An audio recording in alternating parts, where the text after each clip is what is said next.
You're listening to the Becoming Zesty podcast. We are Megan and Dr. Alex, and we're so happy that you're here. We are passionate about accelerated transformation, yours, ours, and the collective.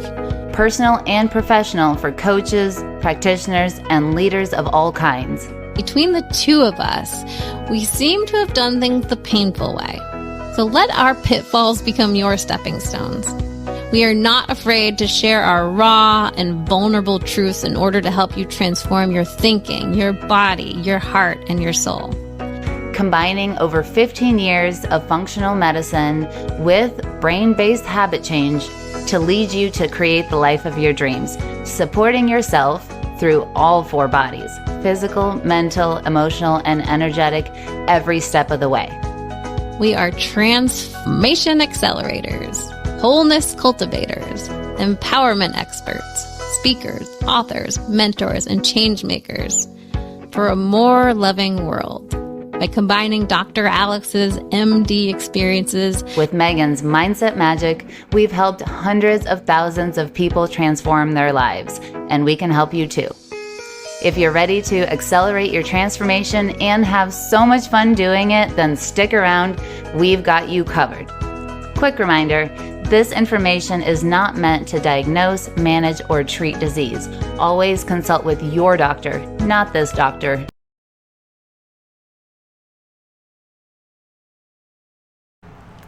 Hello, everybody. Alex here with you. Welcome to Becoming Zesty. Thank you so much for listening to the podcast. Today, I'm going to be talking about an alternative for the word but, B-U-T.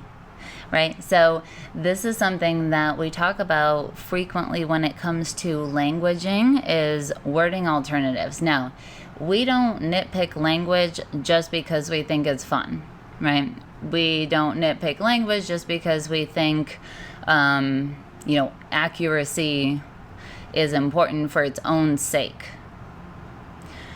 Because people understand language differently, they interpret words differently. There's a lot of individual hardwiring when it comes to how we have interacted with concepts, and therefore what our brain has meant them to mean, and that evidence that has happened and the history that we have with it, all of that goes into play. So when it comes to wording, right, there's just like semantics and being nitpicky. And really, when it comes to us over here at Zesty, that is never our point. Communication is important for the effect that it has on relationships, discussions, points being made, ahas, all that. And that is the goal, right? So however that is accomplished is really results oriented. Intentionality then isn't, we can mean well with our words and still misspeak and cause issues. And that's essentially the awareness that we're wanting to help facilitate out in the world. Like, how can we communicate in a way that we persuade people to move, to compel people to see things a certain way, right? This isn't force. This isn't making somebody do anything. This isn't being manipulative. None of that is at play. It's really to say, when I speak, I'm not just trying to run my mouth. When I speak, it's because a result, an effect is being had, right? I'm starting a ripple effect by plinking down a stone in the lake, and now that's going to ripple. The effect that ripple has is dependent on the quality of the stone that I threw, right? And so that stone verbally is the words that I chose when I was communicating and what message that I send, right? So when we bring up things like removing the word but from phrases, and it's a topic we've touched on the podcast, we talk about it on social media, and inevitably we get people saying, words don't, who cares, right? People get the message. Well, they get a message, but are they getting the message you intended is our question to them. Because you can say anything, but did it land? Did it have the effect you wanted? Is it going to create the result you're looking for, or is it not? Because I think all of us know we put our foot in our mouth at some point or another, and if you haven't, kudos to you. But the couldn't be me. But the that's where, most of us are not going for that effect. And so that's really the point. And also, some people are like, well, but is a normal thing to say. Sure, it's a common thing to say. It might be normalized out in the world. And what effect is it having, right? Because but what effect is it having? And that would hit different, right?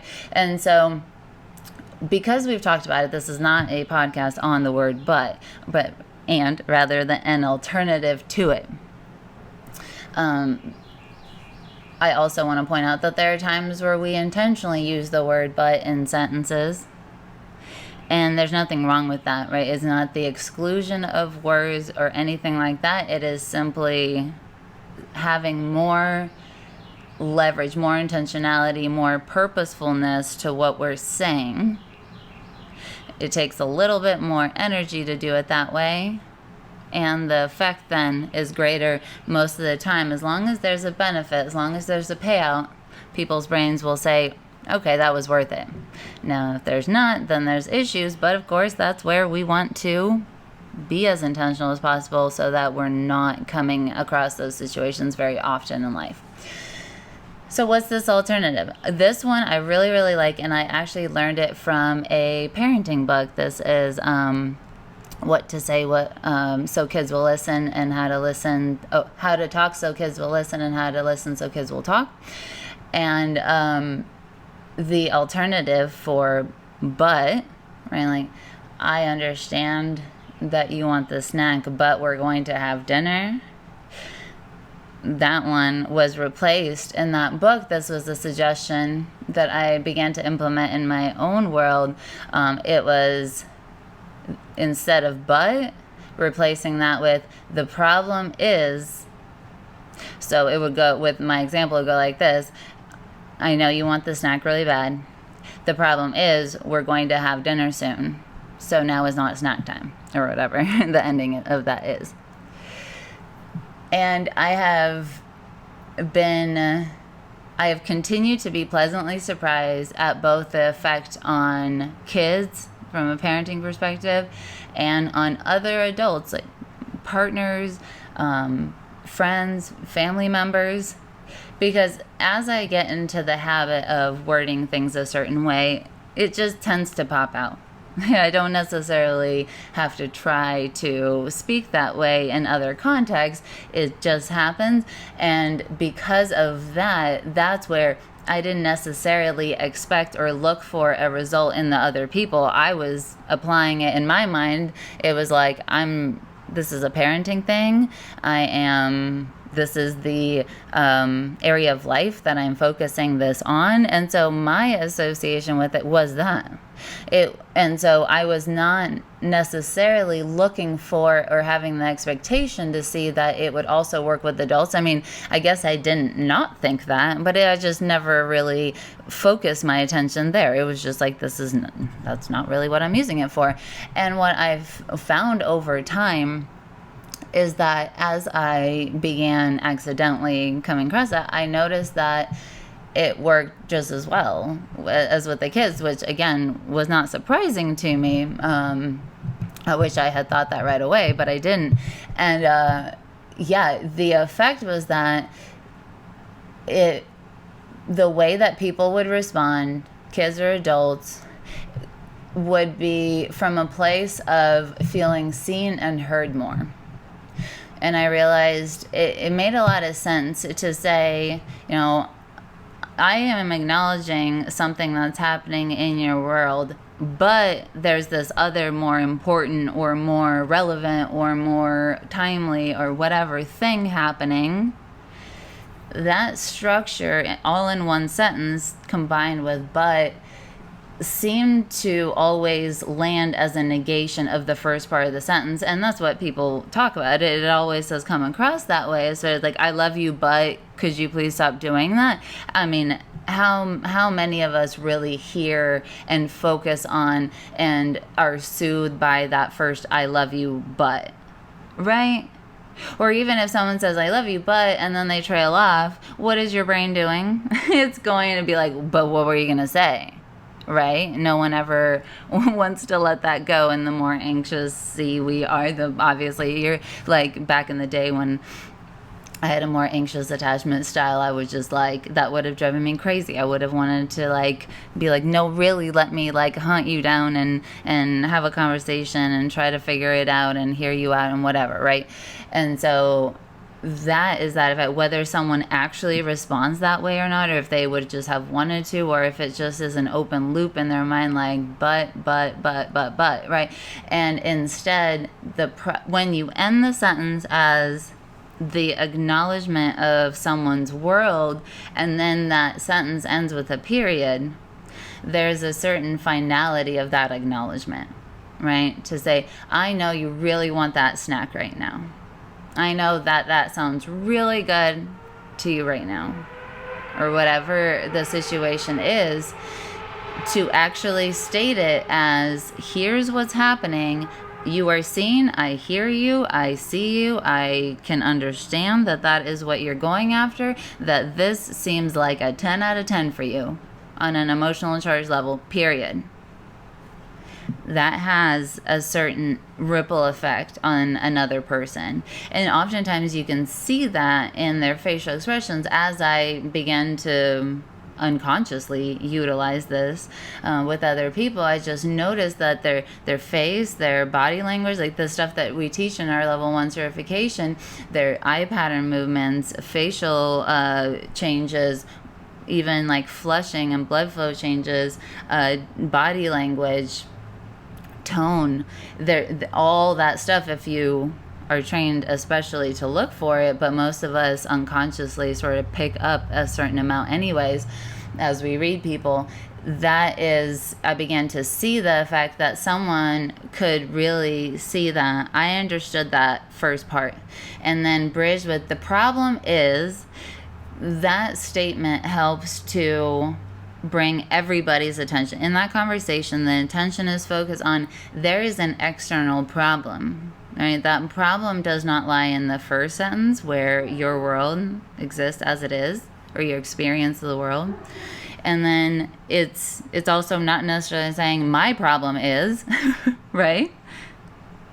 And so neither person necessarily with that wording is blamed for the problem. And oftentimes, isn't it so true that in life it's not necessarily a someone decided problem or someone created problem? Like if it's dinner time, it's just usually dinner time that time of day. Like it's not like you just up and decided to have dinner at 3 or something. That's when you normally eat. The problem is that it's dinner time, right? It's a neutral condition, and so often it is. Even as neutral condition, today I feel really tired and that's making me crabby, right? Yes, that's a problem, and that could be my problem, but am I expected to never feel that way? Maybe, maybe not, right? In our house, no. You're not expected to always be on. So even if it's technically my problem, the people around me who love me can also look at it neutrally with me. The problem is that this is what's going on today, so we're going to do this instead. It's just not really in that structure of the wording. It's more than just semantics. It's actually clearly expressing that we have a shared issue here that is impacting other desires, needs, values, whatever, right? And together we can go work on that problem. So whenever I have, especially as I was sharing that unconsciously, I would just notice people's body language and tone and things change so much that then I started paying attention. I mean, I think to me, if I expect an improvement to be had, I will often look longer and look for more number of times to feel like, okay, I'm not necessarily looking at it from a biased state, because I know how the brain works, and we're all looking for the toothpicks we expect, right, to pick up. So that is a little bit different to me. Now, in this case, that wasn't what was on my mind. And so as I began to note it, that's where I began to intentionally utilize it and look and look for it as well, just from a higher level perspective. And it was true. I mean, it just really has played out over time that every time that I've utilized it, I am pleasantly surprised at how smoothly the remainder of the conversation has gone. Even if someone is really upset about a certain expectation they had, or just feeling a type of way or whatever, or desiring something that can't happen at the moment, to say, I know that is what you want, the problem is, and to explain it and come together on it from a connected place, so far has always been a positive thing, has always come to the forefront as something where I look back on it and I was like, wow, that I was nervous about that conversation. And what is cool is kind of having those repetitive experiences. It has allowed me to see words really do matter. It really does matter how and what you express ideas by and through and with, that it's not just a would be nice kind of thing, right? Where our tongues are relatively sharp blades, and especially at times where we are emotionally charged. So if we can practice these wording differences when we are in our more resourceful, our more calm, our more peaceful states, I have found that it is a worthwhile endeavor, because the amount of time you get to shave off on, conflict, repairing the conflict, feeling a type of way about the conflict, journaling about the conflict, having to go to therapy for all the things. What if we could learn to utilize our language in a more persuasive way, in a more compelling way, in a way that gets the message across while honoring both sides of the equation, while saying my experience doesn't have to shortchange yours and yours doesn't have to shortchange mine. But what we can do is see each other's point of view and come together on that. Hey, that's cool, right? That's a really, really beautiful place to be in any partnership. And think of that multiplied. You with your people, and then your people with all their people, and all their people with their people. The ripple effect is huge. It might just seem like we're talking about one wording change here, but what we're talking about is a really, really, really big deal. So let's go out there, let's help the world become more zesty, and let's be a little more intentional with our language and see what happens. All right, sending you lots of love. We'll catch you soon on the next episode. Have a good day. Thanks for coming to hang out with us on the podcast. It is our goal to lead others through accelerated transformation that takes all parts of ourselves into account. And we need your help.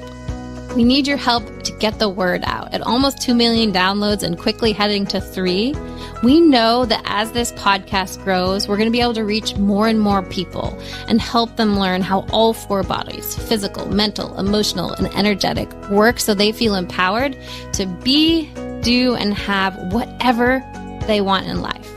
If you find this podcast helpful, please take a moment to text 5 friends you think might benefit and leave us a review. It means so much to share this work that has transformed our lives with others. We appreciate your help so much, and